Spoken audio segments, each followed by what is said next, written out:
"Oh shit." Those were the last words anyone heard from Brandon Swanson. 2 words, but here's what makes them terrifying. They weren't screamed. Brandon didn't cry out in fear. He said them the way you'd say them if you stepped in a puddle. Mild surprise, maybe annoyance. And then, silence. Forever. As if whatever killed Brandon Swanson gave him just enough time to notice something was wrong, but not enough time to be afraid. Welcome to the Rabbit Hole Chronicles. I'm Percival Blackwood. May 14th, 2008. 2:30 a.m. A 19-year-old college student is on the phone with his father, walking through a Minnesota farm field.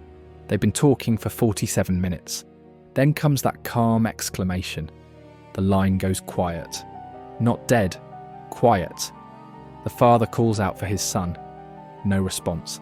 He hangs up, calls back. The phone rings, and rings, and rings. For the next 2 days, that phone will keep ringing whenever someone calls it, but Brandon Swanson will never answer again. This should have been a simple missing person case. A drunk college kid lost in the dark. He fell in a river, hit his head, wandered off. These things happen.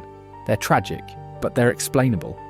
But nothing about Brandon Swanson's disappearance is explainable.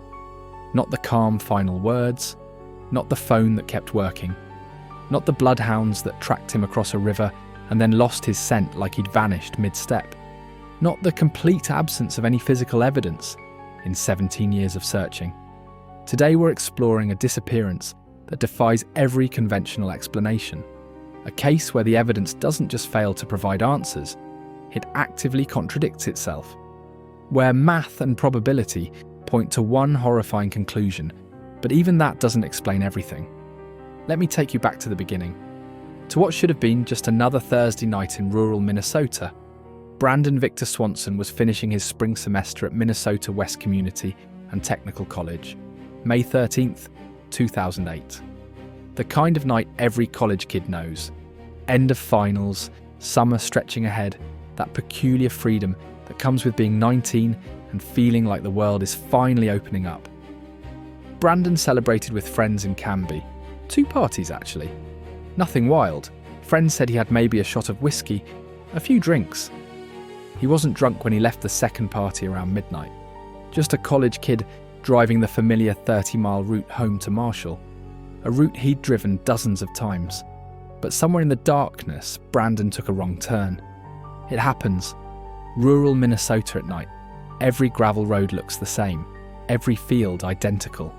No streetlights, no landmarks, just darkness, and the illusion that you know where you're going. Brandon didn't realise his mistake. Not yet. Sometime after 1 a.m, his 2003 Chevy Lumina went off the road. Not a crash. The car just slipped into a ditch. The kind of minor accident that happens all the time on gravel roads. No damage, no injuries, just a car stuck at an awkward angle, wheels spinning uselessly in Minnesota mud. Brandon tried calling his friends. No answer. They'd later say they never received the calls. So at 1:54 a.m, he called his parents. "I'm near Lind," he told them. Could see the lights of town in the distance. He was fine, just needed a ride. His parents, Brian and Annette, got in their truck to come get him. This is where the first crack in reality appears. Because Brandon wasn't near Lind. He wasn't even close. Here's where our story takes its first strange turn. Brandon's car ended up in a ditch on a gravel road. Not crashed, just stuck. The kind of minor mishap that happens on rural roads all the time. No injuries, no damage. Just a car at an awkward angle, wheels spinning in Minnesota mud. Brandon called his parents at 1:54 a.m. Calm, coherent, maybe a little embarrassed about needing a ride. He told them he was near Lind, a small town about 10 miles from Marshall. Could see the lights of town. Was sitting in his car just off Highway 23, in a ditch on the left side of the road. His parents, Brian and Annette, got in their truck and drove out to meet him. They tried to find each other using the universal rural Minnesota method, flashing headlights. Brandon would flash his lights. They'd flash theirs. Simple. Except Brandon's parents saw nothing. No flashing lights. No car. No Brandon. "Are you sure you're near Lind?" they asked. Brandon was sure. He could see lights. In the distance, a red light on what he thought was a town structure. They kept trying. More flashing. More looking. Nothing. This went on for nearly an hour. Parents and son supposedly in the same area, unable to see each other. It was frustrating. Confusing. Brandon's parents started to wonder if maybe he was more intoxicated than he sounded. Then Brandon made a decision that would seal his fate. He would get out of the car and walk toward the lights he saw. Walk to Lind, meet his parents at a bar parking lot there. "I'll stay on the phone with you," he told his father. "Here's where the second crack appears." As Brandon got out of his car, he did something inexplicable. He left his glasses behind. Brandon was legally blind in his left eye from a childhood injury. Without his glasses, his depth perception was severely impaired. In daylight, this was manageable. In the pitch-black Minnesota night, with the temperature hovering just under 40 degrees Fahrenheit, it was like navigating with one eye closed. Then, at approximately 2:30 a.m., mid-conversation, Brandon said those two words. "Oh shit." And here's the detail that changes everything. It wasn't a scream. Brandon's father, Brian, was clear about this. His son didn't cry out in terror, didn't yell for help. The words came out surprised, maybe annoyed, like someone who just realised they'd walked into a spiderweb or stepped in mud. The tone you'd use when you notice you've made a minor mistake, not when you're facing mortal danger. Brandon Swanson has had 17 years to replay those final seconds in his mind.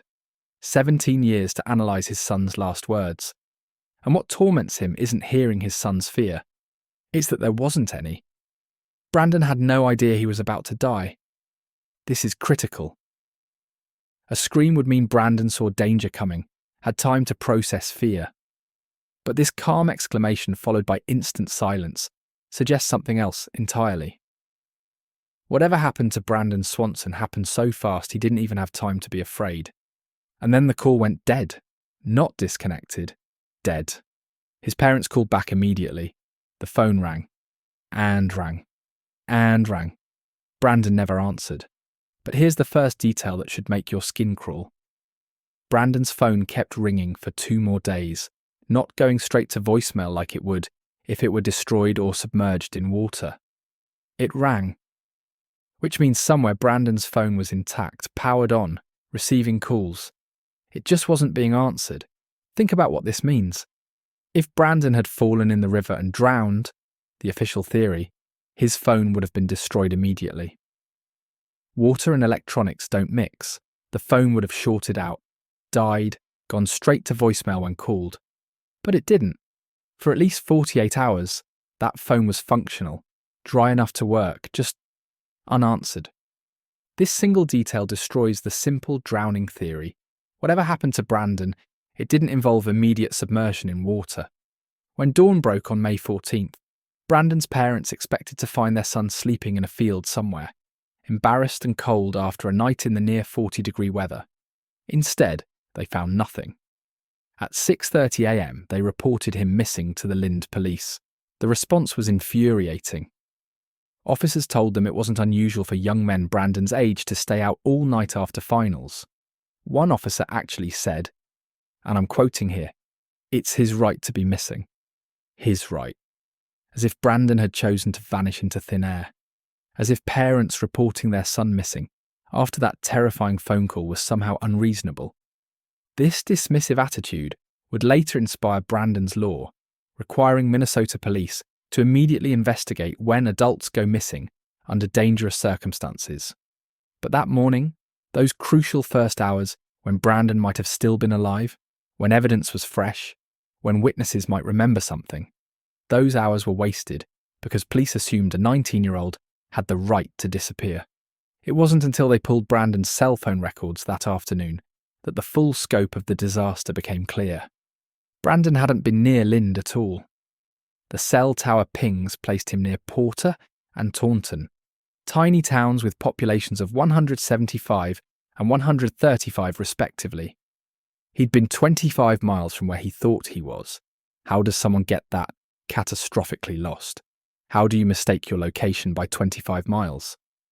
Brandon's 2003 Chevy Lumina was discovered that afternoon, stuck in a ditch on a gravel road along the Lincoln County line. And in that car, investigators found the detail that made everything else harder to understand. Brandon's glasses sitting on the seat. The glasses he absolutely needed to see properly, especially at night, especially with his legally blind left eye. Brandon's 2003 Chevy Lumina was discovered that afternoon, but not near Lind, where Brandon said he was. The car was found 25 miles away, between the towns of Porter and Taunton. Brandon hadn't been slightly lost, he'd been catastrophically wrong about his location. It's like thinking you're in Brooklyn when you're actually in New Jersey. Why would someone who could barely see properly in daylight, let alone in complete darkness on a cold night, leave their glasses behind? Was he too embarrassed to go back for them after telling his parents he was already walking? Too affected by alcohol, despite sounding sober? Or did he simply forget, making a split-second decision that would doom him? Without his glasses in the pitch black of rural Minnesota, Brandon was essentially navigating blind. Every shadow would be a mystery, every distance misjudged, every step a guess. Law enforcement brought in bloodhounds. And this is where our story shifts from strange to genuinely unsettling. The dogs picked up Brandon's scent immediately. They tracked it from the car across fields, through fences, for 3 miles. The trail led to the Yellow Medicine River. The dogs went into the water, then scrambled out on the opposite bank. They continued tracking Brandon's scent along the riverbank to another gravel road. And then the trail stopped. Not faded, not confused, stopped. As if Brandon had simply ceased to exist at that exact spot. Think about what this means. The dogs tracked Brandon out of the river. He made it across. He continued walking. And then, nothing.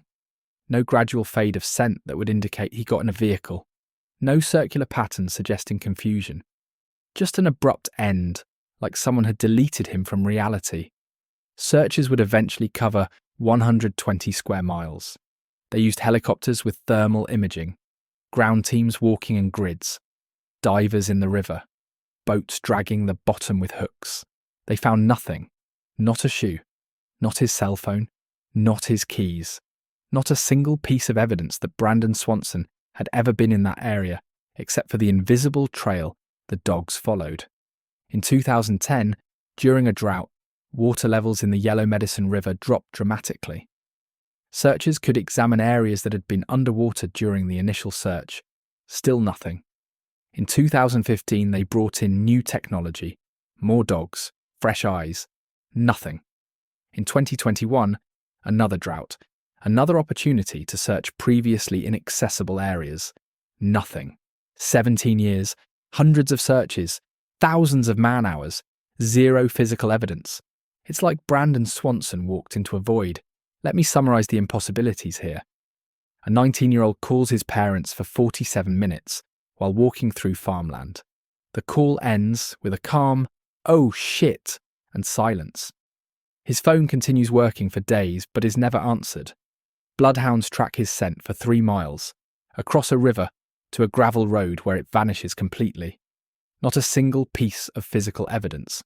Not a shoe, not his phone, not his keys, not a button from his shirt, has ever been found despite searching 120 square miles multiple times over 17 years. This isn't a normal missing person case. This is a person who seems to have been deleted from existence while on a phone call with his father. And every attempt to explain it requires ignoring at least one crucial piece of evidence. The official theory, the one law enforcement initially favoured, was straightforward. Brandon fell into the Yellow Medicine River and drowned. The "oh shit" was him slipping on the muddy bank. The body was carried downstream, buried in silt or caught on debris. Case closed, just waiting for time and chance to reveal the remains. But there are problems with this theory. Big ones. First, Brandon's father was on the phone when it happened. He heard no splash, no sounds of struggle, no gurgling or gasping. Just that calm, "oh shit," not the terrified scream you'd expect from someone falling into a river. Think about it. If you're about to fall into dark, cold water, you don't say, "Oh shit," like you've noticed your shoes untied. You scream. You gasp. You make noise. Have you ever heard someone fall into water unexpectedly? It's not quiet, and it's definitely not calm. Second, the bloodhounds tracked Brandon's scent out of the river and along the opposite bank. Dogs don't track dead bodies walking. If Brandon had drowned in the river, his scent trail would have ended at the water, not continued on the other side. Third, and this is crucial, the phone. A phone submerged in river water doesn't keep working for 2 days. It doesn't ring when people call. It dies immediately. Yet Brandon's phone was operational long after he disappeared. Fourth, the complete absence of physical evidence. Bodies in rivers eventually surface. Clothing snags on branches. Shoes wash up on banks. In 17 years of searching, including multiple drought periods when the river was nearly dry, nothing of Brandon's has ever been found. The river theory doesn't work, which means we need to look elsewhere for answers. This is where things get dark. And I mean that literally. Late 2008, months after Brandon disappeared, search teams are still working the area with bloodhounds. One dog, following what handlers believe might be Brandon's scent, alerts on something unexpected, a piece of heavy farm equipment on private property, maybe a tractor, maybe a combine. The details are fuzzy because what happened next shut down that line of investigation. The property owner refused to allow further searches. Let that sink in. A young man is missing. A trained search dog indicates his scent is on farm equipment, and the owner of that equipment says, "No, you can't search here." This wasn't the only refusal. Multiple landowners in the area limited or denied access to search teams. Some said they were worried about crop damage. Others gave no reason at all, creating what investigators called geographic holes in their search grid, places where Brandon could be that no one was allowed to look. Now, let me explain something about American law that makes this even more frustrating. The Fourth Amendment protects private property from unreasonable searches. Without a warrant, farmers have every legal right to refuse search teams access to their land. And to get a warrant, police need probable cause, specific evidence that a crime was committed or that evidence is on that property. A bloodhound alerting to a scent, not enough. A missing person possibly on the land, not enough. Without a body, without evidence of foul play, without anything more than suspicion, judges won't issue search warrants. The landowners knew this. They knew they could say no, and legally there was nothing anyone could do about it. So while Brandon's parents desperately searched for their son, while volunteers combed every accessible field, there were entire farms, hundreds of acres, that remained off limits, unsearched, unsearchable. And one of those farms had equipment that a dog indicated carried Brandon's scent, unless they have a reason not to. Here's a scenario that makes people uncomfortable, but needs to be considered. Farm accidents. Every year, dozens of people die in agricultural accidents, crushed by tractors, mangled in combines, suffocated in grain silos, drowned in manure pits. Farming is one of the most dangerous occupations in America. Now imagine this. It's spring 2008. A farmer is up early, moving equipment, maybe spreading fertilizer or checking fields. It's dark. He's in a massive piece of machinery with limited visibility. And suddenly there's a thump. He stops, checks, finds something, someone. A young man who is walking through his field in the dark. What does he do? Call 911, admit to accidentally killing someone on his property, face potential lawsuits, criminal charges, financial ruin? Or does he make a different choice? A terrible choice, the kind of choice that requires refusing search teams access to your property months later. I'm not accusing anyone of anything. I'm simply pointing out that the refusal to allow searches, combined with a dog alerting on farm equipment, creates questions that have never been answered. And statistically, this scenario is actually less likely than the bog theory. When researchers ran the probabilities, factoring in all similar cases, homicide or cover-up accounts for only about 7% probability. The farm equipment accident with cover-up is a subset of that already small percentage. The math suggests Brandon most likely died in an accident, with no human involvement at all. But there's another theory, one that sounds insane until you understand the geography and geology of rural Minnesota. One that's captured the imagination of millions on social media. One that would explain why 17 years of searching have found absolutely nothing. And one that the mathematical analysis says is the most likely explanation of all. The bog theory. Minnesota farmland isn't as solid as it looks. Beneath the surface of those flat fields are hidden dangers. Wetlands that were drained but never really went away. Sinkholes that open without warning. Old wells covered over and forgotten. Manure storage lagoons that look like solid ground until you step on them. And bogs, nature's perfect hiding places. A bog isn't quicksand, it's worse. Quicksand is sand saturated with water. You can float in it if you don't panic. A bog is decomposed plant matter, sometimes dozens of feet deep, with the consistency of pudding. Step in the wrong spot and you don't float. You sink. And unlike quicksand, which is dense, bog material can actually pull you down through suction and weight displacement. In the dark, walking through an unfamiliar field, Brandon wouldn't have seen it coming. One step on solid ground, the next step onto what looked like solid ground, but was actually a thin crust over liquid decay. That calm, oh shit, that makes perfect sense now. It's exactly what you say when your foot breaks through what you thought was earth. Not enough time to scream, just enough time to register surprise before you're pulled down into organic matter that's been decomposing for centuries. His phone in his pocket, protected just enough to keep working until the battery died days later. Bodies that disappear into bogs don't resurface. The acidic environment preserves them. We found bog bodies in Europe that are thousands of years old, but it also hides them. Brandon could be perfectly preserved, 30 feet below what looks like an ordinary field, and we'd never know unless someone accidentally drained that specific wetland. But there's an even more unsettling version of this theory. Manure pits. Every large farming operation has to deal with animal waste. Modern farms often store it in lagoons, massive pits of liquid manure that can be 20 feet deep or more. In the dark, these can look like flat ground, especially if there's a crust on top. Step on that crust and you break through into liquid methane-rich sludge. This isn't speculation. The CDC documents multiple deaths every year from manure pit accidents. Farm workers, children, people who had no idea they were standing on a thin crust over liquid death. The gases, hydrogen sulfide and methane, can knock you unconscious in seconds. You don't drown. You're unconscious before you hit the liquid. Death in a manure pit isn't just drowning. The methane and hydrogen sulfide gases can render you unconscious in seconds. You die before you can call for help. And bodies in manure pits, they don't get found. The decomposition process is accelerated by the bacteria. Within weeks, there might be nothing left to find.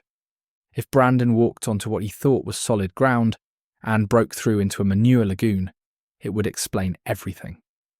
The sudden but calm exclamation, that split second of, "Oh no, I've made a mistake," before the gases hit. The immediate silence, the phone still working but no one answering, the complete absence of physical evidence. He would have been unconscious from the gases before he could even process enough fear to scream. And if that manure pit was on one of those farms that refused to allow searches, well, the owner might not even know. These pits are often automated, stirred by machinery, pumped out and spread on fields. Brandon's remains could have been distributed across hundreds of acres of farmland without anyone realising it. It's horrifying. It's also entirely possible. But wait, we need to talk about TikTok. As I record this in 2025, Brandon Swanson's disappearance has become one of the most viral true crime cases on social media. The hashtag Brandon Swanson bog theory has over 70 million views. Brandon Swanson solved has 90 million. Every day, thousands of new videos appear, each one claiming to have figured out what really happened. And here's what's fascinating. The collective investigation happening on TikTok has uncovered details that mainstream media never reported. Users have found old weather reports showing unusual rainfall patterns in the area that spring. They've identified every farm in the search area using satellite imagery, noting which ones have manure lagoons. They've even tracked down people who knew Brandon, getting first-hand accounts that add context to his final night. But they've also spread misinformation at an unprecedented scale. Videos claiming Brandon was abducted by aliens, that he's alive and living under an assumed name, that his disappearance was connected to a drug deal gone wrong. Despite zero evidence Brandon was involved with drugs, the algorithm doesn't care about accuracy.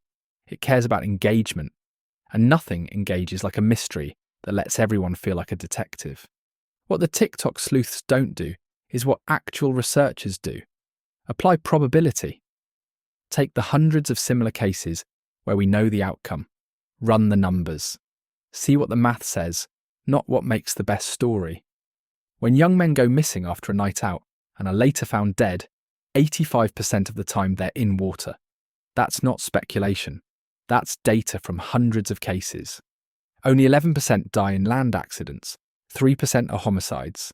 Those are your baseline odds before you even look at Brandon's specific situation. But Brandon's case has unique evidence that changes those odds dramatically. And that's where things get interesting.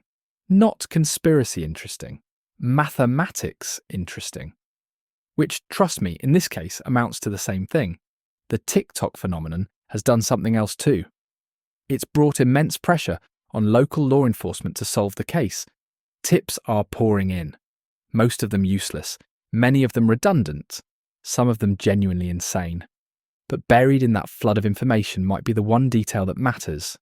The one person who knows something, but never came forward until they saw a video that gave them courage. Or it might all be noise, drowning out the signal of what really happened to Brandon Swanson. But here's the thing. Sometimes the crowd gets it right. That viral bog theory that's racked up 70 million views. The one that sounds like pure speculation. When researchers actually ran the probabilities, factoring in all the evidence, the mathematics pointed to the same conclusion. The wisdom of crowds and the wisdom of statistics converged on the same horrifying possibility. Brandon Swanson most likely walked into an agricultural hazard that consumed him completely. Here's what haunts me about this case. It's not just that Brandon disappeared. People disappear all the time, unfortunately. It's the phone call. For 47 minutes, Brandon was connected to his parents. They could hear him walking, breathing, describing what he saw. He was right there, present, alive, just invisible in the darkness. And then in an instant he wasn't. No gradual fade, no extended struggle, no final message. Just a calm, oh shit. The kind of thing you say when you realise you've made a small error, not when you're facing death. That's what makes this so chilling. Brandon didn't know he was in danger. Whatever killed him gave him just enough time to notice something was wrong, but not enough time to be afraid. He went from alive to gone in less than a second. The mathematical odds of searching 120 square miles and finding absolutely nothing are astronomical. Even if Brandon had been deliberately hidden, something should have turned up. A button, a piece of fabric, a key. Something. The complete absence of evidence is itself a kind of evidence. Evidence that something extraordinarily unusual happened. Consider the alternatives we haven't discussed. The ones that sound crazy until you realise the rational explanations don't work either. What if Brandon encountered something that official reports won't acknowledge? Minnesota has a long history of UFO sightings. The area where Brandon disappeared is less than 100 miles from multiple reported encounter sites. I'm not saying aliens abducted Brandon Swanson. I'm saying that when conventional explanations fail this completely, we have to at least consider unconventional ones. Or what about dimensional displacement? Theoretical physicists talk about thin spots in space-time, places where parallel realities brush against each other. Usually this is abstract mathematics. But what if Brandon walked through one of those thin spots? What if his confused directions to his parents were because he was literally seeing a different version of the landscape? What if, oh shit, was the moment he realised something was fundamentally wrong with reality? I know how this sounds, but remember, we're talking about a case where trained dogs tracked a human scent that ended mid-step, where extensive searches found nothing in an area where something should have been found, where the most logical explanations require us to ignore multiple pieces of evidence. Sometimes the impossible explanation is the only one left. But let's come back to Earth. Let's talk about what Brandon's disappearance really means. In 2009, Minnesota passed Brandon's Law, requiring law enforcement to immediately investigate missing person reports, regardless of the adult's age. Before Brandon disappeared, police could wait 24 to 48 hours before taking a missing adult seriously. Those lost hours might have made the difference between finding Brandon and losing him forever. Brandon's parents, Brian and Annette, still leave their porch light on every night. For 17 years that light has burned, a beacon for a son who might still find his way home. They've never declared him legally dead. They've never held a funeral. They're suspended in a kind of temporal purgatory, unable to grieve properly because there's no body to bury, no answers to process. This is the real tragedy of Brandon Swanson. Not just that he disappeared, but that he disappeared so completely that his family can't even properly mourn. They're trapped in an eternal maybe. Maybe he's still alive somewhere. Maybe his remains will be found tomorrow. Maybe. The search continues. Officially, Brandon's case is still active. Tips still come in. Every spring, when farmers plough their fields, there's hope that machinery will turn up something. Every drought that lowers water levels brings search teams back out. Every new technology, ground-penetrating radar, advanced DNA testing, satellite imagery analysis, gets applied to the case. But 17 years is a long time. Evidence degrades, memories fade, witnesses die or move away.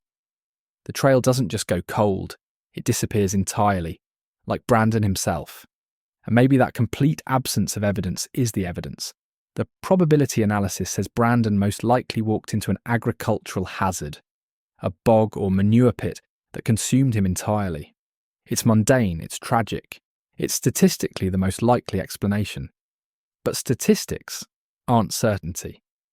That 60% probability leaves 40% unexplained. And in that 40% lies every other possibility. The river that somehow kept its secret, the crime that left no trace, the choice to disappear, or something else entirely. Something we haven't thought of, something we can't think of. What happened to Brandon Swanson? After examining all the evidence, all the theories, all the possibilities, I can only conclude that we're missing something fundamental about this case. Some piece of information that would make everything else make sense. Maybe it's sitting in a filing cabinet in a police station. Maybe it's in the memory of someone who doesn't realise what they know is important. Maybe it's buried in a field in Minnesota, waiting to be discovered. But here's something the TikTok detectives don't tell you. A researcher recently ran the numbers on this case. Not speculation, not vibes, pure mathematics. They took every similar missing person case where the outcome was eventually known. Hundreds of them. Young men who disappeared after a night out. They found that when these cases end badly, 85% of the time the body is found in water. Only 11% involve accidents on land. Homicide? Just 3%. Those are your starting odds, your baseline reality, before you even look at Brandon's specific case. But then you factor in the evidence unique to Brandon. That calm, oh shit. Exactly what you'd expect from someone stepping into something unexpected. The bloodhounds tracking his scent across the river and continuing on the other side. Impossible if he'd drowned at the crossing. 17 years of searching that river with nothing to show for it. Unusual even for drowning cases. When you run these specifics through something called Bayesian probability, basically a mathematical way of updating beliefs based on evidence, the numbers flip completely.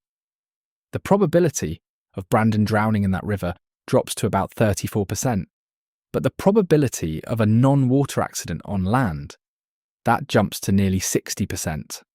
Homicide, the math puts it at just 7%. Voluntary disappearance, less than 1%. The numbers don't support a crime or a choice to vanish. They point to an accident. A specific kind of accident. Let me translate that from statistics to reality. The math is telling us that Brandon most likely walked into exactly what the viral TikTok theory suggests. A bog, a manure pit, a hidden agricultural hazard that swallowed him completely. Not because it's dramatic, not because it's mysterious, but because when you look at the actual evidence and compare it to hundreds of similar cases, that's what the numbers point to. Think of it like this. You start with the assumption he drowned, because that's what usually happens, 85% of the time. But then you add Brandon's specific evidence, the dogs tracking him out of the river. That cuts the drowning probability in half. 17 years with no body despite extensive river searches, cut it in half again. That calm, "oh shit," instead of a panicked scream. More evidence pointing away from water. By the time you factor in all the unique aspects of Brandon's case, drowning drops from the most likely explanation to second place. The researchers even tested their assumptions. What if the bloodhound evidence was wrong? What if bodies in rivers are harder to find than we think? They ran every scenario. And unless you completely dismiss the dog trail and assume bodies regularly vanish in shallow rivers, the land accident remains the most likely explanation. This isn't certainty. It's probability. But it's probability based on evidence, not emotion. And what it tells us is both mundane and horrifying. Brandon Swanson most likely died within minutes of that phone call, pulled into some hidden hazard on a Minnesota farm. His body contained so completely that 17 years of searching couldn't find it. The universe is vast and strange and full of mysteries. But sometimes the answer isn't mysterious at all. Sometimes it's just tragic. A young man walking in the dark who put his foot in the wrong place at the wrong time. No conspiracy, no interdimensional portal. Just the random cruelty of accident and the terrible efficiency of agricultural hazards we've created. The math says Brandon is most likely entombed in a bog or dissolved in a manure lagoon. The evidence says his last moment was one of mild surprise, not terror. The silence says whatever took him was instant and complete. Or maybe, and this is the possibility that keeps me awake at night, maybe what happened to Brandon Swanson is something we don't have a framework to understand. Something outside our normal experience of reality. Something that turns a routine walk through a farm field into a passage to somewhere else. Because even a 60% probability leaves 40% for other explanations. And in that 40% lives every possibility we haven't thought of yet. The universe is vast and strange, and full of mysteries we're only beginning to glimpse. Dark matter, quantum entanglement, consciousness itself. We like to pretend we understand how reality works, but we don't. Not really. We just have models that work most of the time. Brandon Swanson walked into a gap in those models, a place where our assumptions about how things work don't apply. And until we figure out what that gap is, he'll remain missing, suspended between existence and non-existence, between life and death, between here and nowhere.